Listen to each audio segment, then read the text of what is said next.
Olá, meus amados. Olá, irmãos. Venho nesse vídeo falar sobre a importância da igreja, em relação ao coronavírus. Muitos já falaram que o coronavírus parecem as pragas do Egito. Muitos já falaram que isso vai passar, isso já vai ser logo, sim, isso já vai passar, já vai ser logo. Mas o que devemos ver é que o coronavírus lembra apenas as pragas do Egito quando ficamos em casa.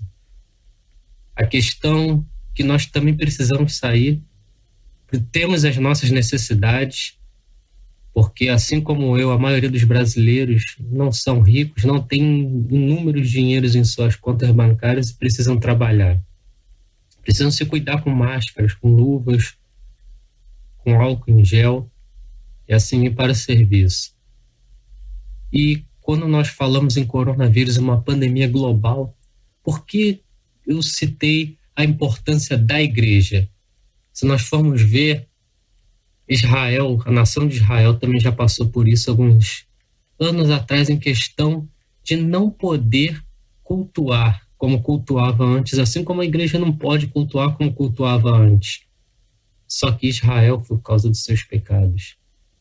Israel era uma só nação que teve o seu rei Saul, que pecou, depois entrou o rei que foi Davi, seu filho Salomão, e depois o reino se dividiu em norte e sul. O reino do norte levando o nome de Israel, o reino do sul levando o nome de Judá. E Jesus já falou que uma nação que esteja, ou uma casa que esteja dividida, não vai subsistir, não vai conseguir prosseguir. E dessa mesma forma, se a gente for analisar o que aconteceu antes, por mais que seja antes de Cristo, esses fatos que aconteceram com Israel, nós podemos ver o reino do norte, que se chamou Israel, o reino do sul se chamou Judá, que ambos eram a nação de Israel. O reino do norte foi o primeiro a se corromper, se desviar dos caminhos de Deus. E depois, como uma forma de correção, foi permitido que viesse cativeiro assírio em 722 a.C. Depois, o reino do sul, ao invés de aprender com os erros do reino do norte, o reino de Judá, que estava fiel ao Deus de Israel, ao Deus soberano, que ele deveria trazer a promessa de um Messias, ele também se corrompeu. Em cerca de 586 a.C., ele também foi levado, e foi em duas levas, mas ele também foi levado a um cativeiro chamado de cativeiro babilônico. O reino do norte, que era Israel, jamais voltou a ser realmente um povo, porque foi misturado. O reino do sul depois voltou a ser uma nação, como nós vemos Esdras construindo os seus muros de Jerusalém num retorno que teve. Mas o cativeiro foi de 70 anos. Não estou dizendo que o coronavírus vai ser 70 anos, vão ser 70 anos. Não estou dizendo isso. Mas o que eu estou dizendo é que houve a necessidade de parar as reuniões, parar aquilo que deveria ser do seu coração, da sua mente, de sua gratidão a Deus. As pessoas tornaram em algo comum. As pessoas tornaram em religiosidade, não somente a Deus, mas também estavam traindo a Deus. Deus fala que aquele que o trai seria um adultério espiritual. É uma traição espiritual, um adultério espiritual. Como a Bíblia fala assim, uma prostituição, mas espiritual. Tão ruim como se fosse também um adultério carnal entre um homem e uma mulher, né? Então, meus amados, o coronavírus vem nos trazer um pensamento, por que foi algo global. O mundo já teve algumas pandemias, sim, já tiveram peste negra e teve também gripe espanhola, mas foram algo que pegaram somente algumas regiões, alguns continentes, não se expandiu totalmente conforme a pandemia do coronavírus. Seja influência de homem, seja influência demoníaca, sim, não vem o caso agora nesta questão que eu estou falando. Mas o que eu quero dizer, permissão de Deus, e a igreja precisa acordar. permissão de Deus, porque, assim como nós vemos no livro de Jó, Satanás não pode fazer nada sem que Deus permita. Não que Deus queira, fique feliz com isso. Não estou dizendo isso. Ele não tem prazer na morte do ímpio. A própria palavra fala isso. Então, isso que eu estou chamando a atenção para a igreja. Nós estamos vivendo momentos, eu não estou dizendo que o Apocalipse chegou, eu não estou dizendo nada disso. Eu estou dizendo que a igreja precisa acordar. A igreja precisa voltar. Quando profetas como Jeremias falou que seria de 70 anos o cativeiro, muitos falaram que não vai ser isso, vão ser de 2 ou menos anos, menos tempo. E não gostavam quando ele falava assim, porque o povo precisava mudar. Quando nós vemos Ezequiel, até pinturas na parede, coisas horríveis, nós podemos ver que havia acontecido no meio do povo de Israel. Assim hoje em dia está a igreja. A igreja, por que quando nós ouvimos uma pregação que fala aos nossos corações, ela está falando aos nossos corações, está falando ao nosso ego? É Deus transformando vida? São poucas as pregações hoje em dia que falam sobre a transformação de vida. São poucos pregadores que evangelizam nas rádios e na televisão. A maioria só fala sobre prosperidade, como alcançar sua vitória financeira. Não foi para isso que Cristo morreu. Paulo nos diz que se nós esperarmos de Cristo somente nesta vida, nós somos os mais miseráveis dos homens. Não é para isso que Cristo morreu. A igreja precisa acordar.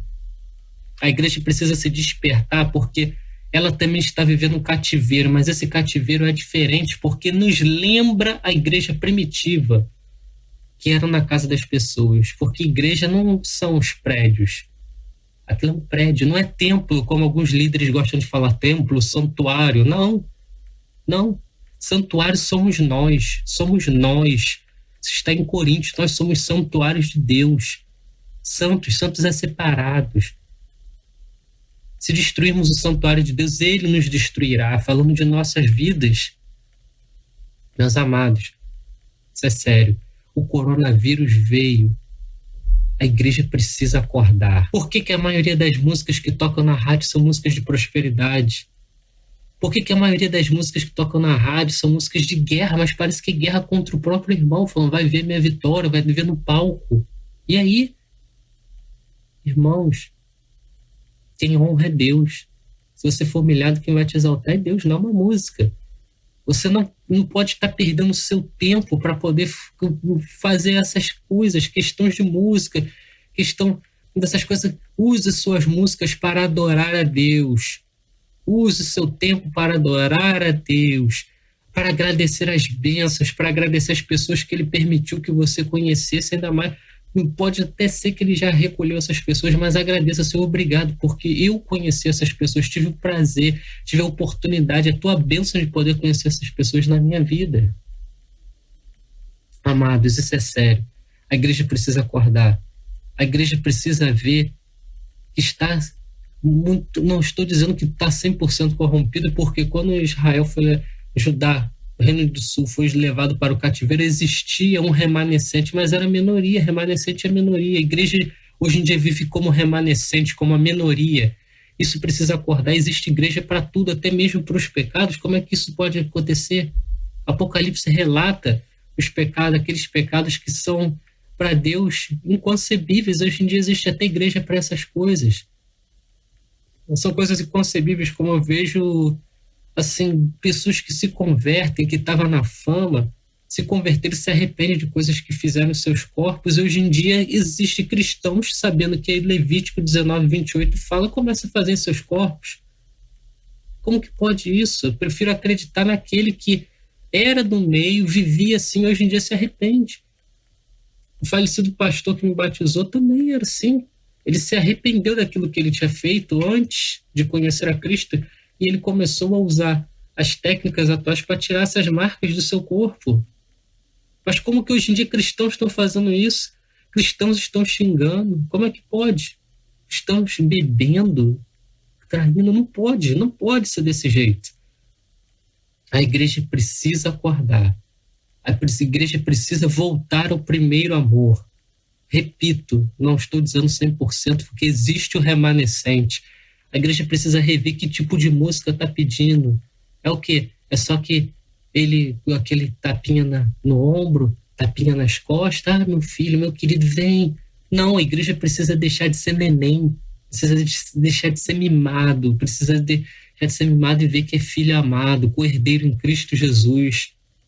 É isso que a igreja precisa ver. A igreja precisa acordar, parar com essas pregações de prosperidade, parar com o congresso de riqueza, parar com esse negócio de só músicas, a minha vitória, a minha promessa, parar com isso de pregadores de frasezinha pronta, aquilo que Deus te prometeu, aquilo que fala, é profeta, aquilo que 1 João 2,25 fala, esta é a promessa que ele nos deixou, a vida eterna, estas coisas vos escrevi a ser por causa daqueles que vos enganam, acerca daqueles que vos enganam, né?